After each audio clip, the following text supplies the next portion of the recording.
Was Boxing back with another video, and this time I'm looking at the news that the WBC have announced on their website as of yesterday that they will be bringing out a brand new weight to bridge the gap between cruiserweight and heavyweight.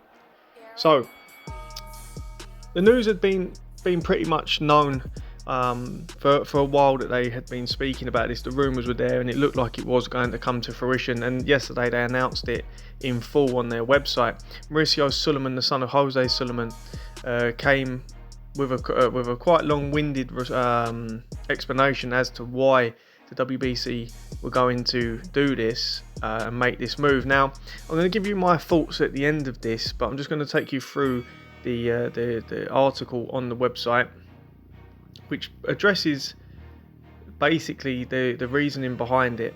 So it says modern boxing was born in England and for more than a century didn't have any rules nor weight categories. After some rules were established, boxing continued, and eventually the National Sporting Club created the 8 original divisions to group into categories by weight in search for a similar competition level between the contenders, these being the following. Then it takes you through the divisions back then. So you can see quite significant jumps in weight compared to what we have now, even though we still do have significant jumps in certain weight divisions to the next. And then it goes on to say the New York Boxing Commission implemented 3 more divisions in 1909: Super Bantamweight 122 pounds, Super Feather 130 and Super Light at 140. Eventually, the World Boxing Council introduced 6 more divisions, addressing the urgent need to reduce the difference in weight between divisions, which demanded great physical sacrifices, with dangerous practices of dehydration, or the fact that going up to the next division meant giving away a lot of advantage, having to face much heavier and stronger boxers. The additions were Straw 105, Light Fly 108, Super Fly at 118 pounds, Super Welter at 154, Super Middle at 168 and Cruiser at 200. While the problem in most divisions was largely addressed, the natural growth of humanity it generated important changes in the major divisions. 10 years ago, the WBC decided to move the cruiserweight limit from 190 to 200 pounds, considering the weight of the athletes as they have grown impressively. The major division, the heavyweight, means the maximum glory. The world heavyweight champion has traditionally been recognised as the most important athlete in the world. The Invincible, the Gladiator. The heavyweight champion initially started at 176 pounds. Analysing the following data, it's clearly shown that in the 20th century there were champions with weights well below the current weights in the heavyweight division. So Mauricio then takes you through a whole list from Jack Dempsey all the way through to Lennox Lewis at 235 pounds. From there it says, now in the 21st century we see the different weights on the heavyweight division. Hasim Rahman at 238 all the way through to Tyson Fury at 273 pounds.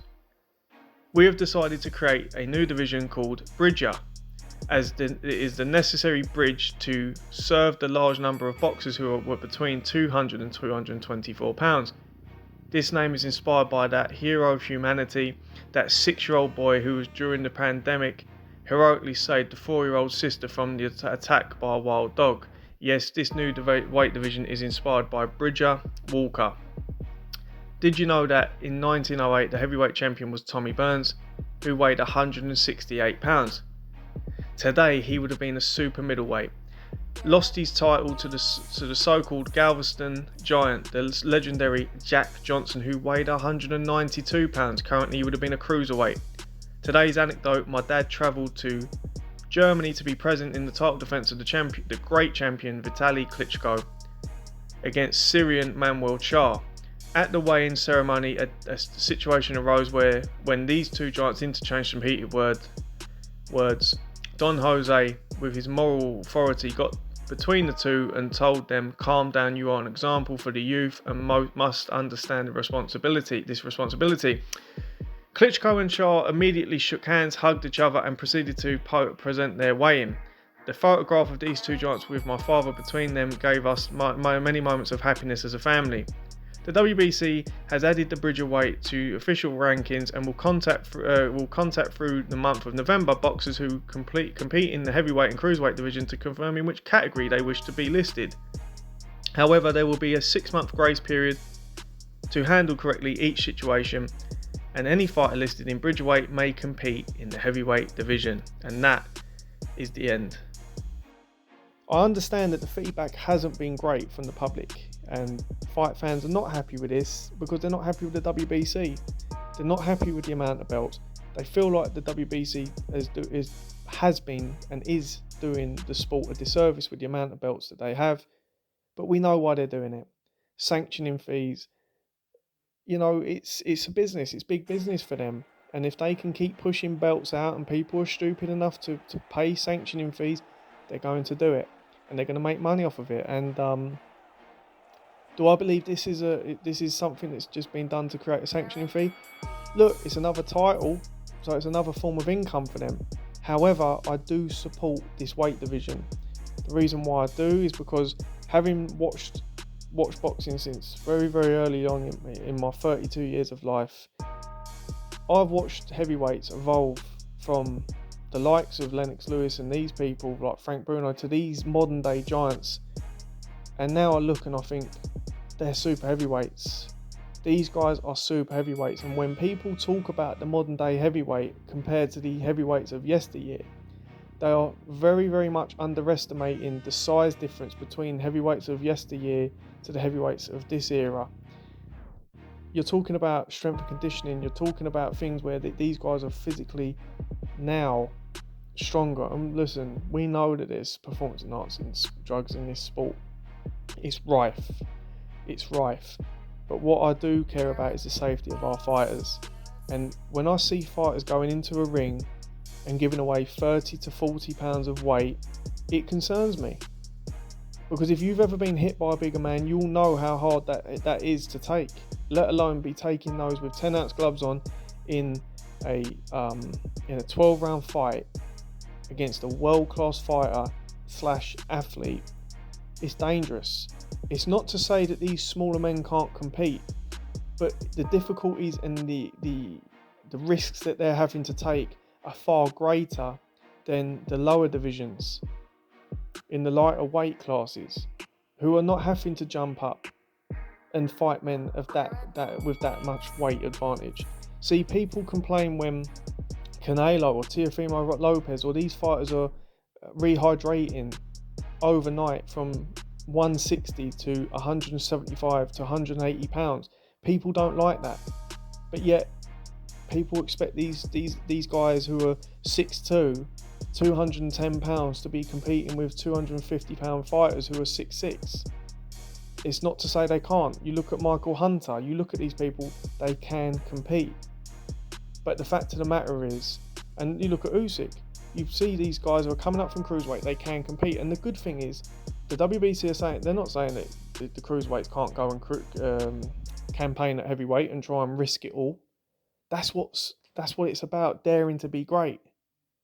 However, for the most part, there's very far and few between of these guys are ever going to become heavyweight champion of the world because of the size, simply the size, as well as the ability, the fact that the punch power, the size, and even the dimensions are so difficult for them. So I don't support just making weight classes for just so that everyone can be a champion, but I do support it if it's keeping fighters safe and it gives them the option. I mean, I feel for a very long time that the jump between light heavyweight and cruiserweight is extreme. It's a 25 pound weight jump. So you're expecting light heavyweights who are normally of a lean frame to put mass on up to around about 20 to 24, 25 pounds. That's insane. I think that needs to be looked at. I think that the jump from light heavyweight to cruiserweight is something that needs to be looked at and monitored, as well as this new Bridgerweight. But I do support, if this is going to keep fighters safe and give them the opportunity, we know that Bridgerweight is never going to be as it's not going to command the amount of money that heavyweight does. It doesn't have the glitz and the glamour of the heavyweight division. So no doubt about it, If someone wants it, they're going to risk it, they're going to go for it. And if they're good enough, they'll hang there. But for me, if I see fighters have the opportunity to now have a chance of becoming a world champion against fellow world-class operators, as long as the level's not diluted, I see no problem with this. Yes, the WBC are going to make money from it, of course. But at the end of the day, I'm all about the fighter's safety. So for me, as long as the level's there, the levels are world-class, I have no problem with this. But guys, let me know your thoughts in the comment section. Smash the like button and subscribe, because I've got some stuff coming, fight breakdowns, because it is about skills paying the bills in the sport of boxing, and I will be putting that content out real soon, so keep an eye out. Thank you for watching.